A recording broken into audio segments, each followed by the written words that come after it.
Good morning, everyone. So today I'm going to talk about something that many of us struggle with. It's the second most important work attribute, the first being compensation. Can anyone take a guess at what it is? No? Okay. Workplace balance, or work-life balance. So it's become increasingly more difficult to find work-life balance with the advances in technology. Some employees now can work from home or pretty much from any location with the use of smartphones and tablets. We can now access our emails from pretty much at any time from anywhere, not just when we're in the office. Now, there are many benefits to this because we're more available to our employees, to our supervisors, to our customers, clients, and staff. But this can also lead to burnout since there's no clear line between life and work. The results of a poor work-life balance not only affect the employee, but also the organization. If you're feeling stressed and you're becoming burnout at work, it will affect your personal life also, which will then continue on at work, causing a decrease in productivity and possibly create stress-related health problems.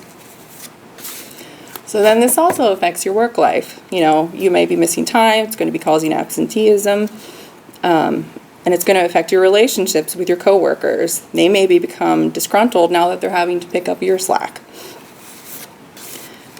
So employers can help employees achieve a better work-life balance by offering flexible work options.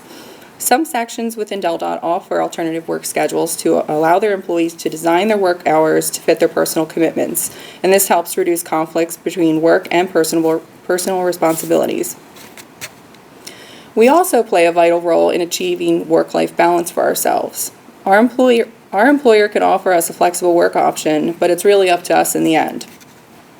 So something I previously struggled with here is my work-life balance. I was working an alternative work schedule, but I still found myself skipping my lunch breaks, staying after work, and I would check my emails from home.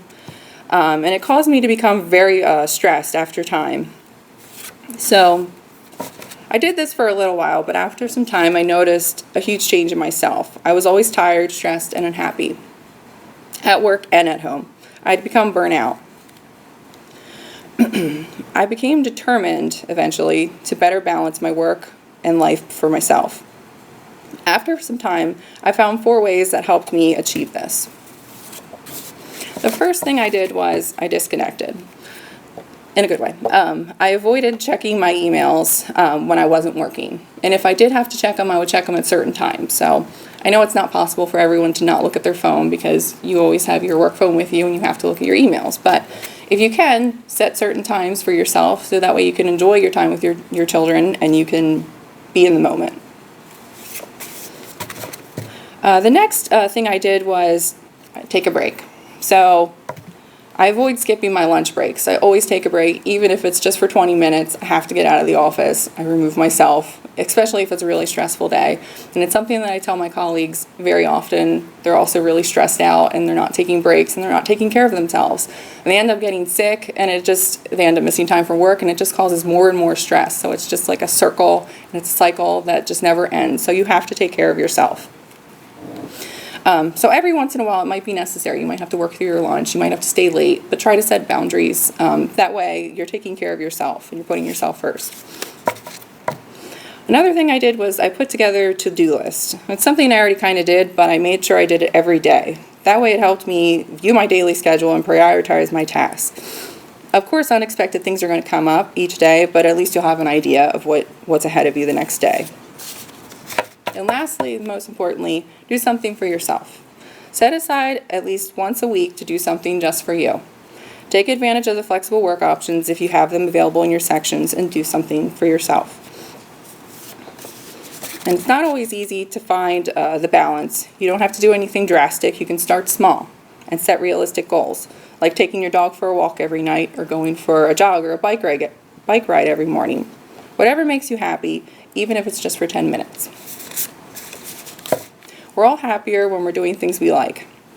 Having balance will affect your overall well-being and you'll be happier at work, which will lead to increased productivity and better relationships with your colleagues.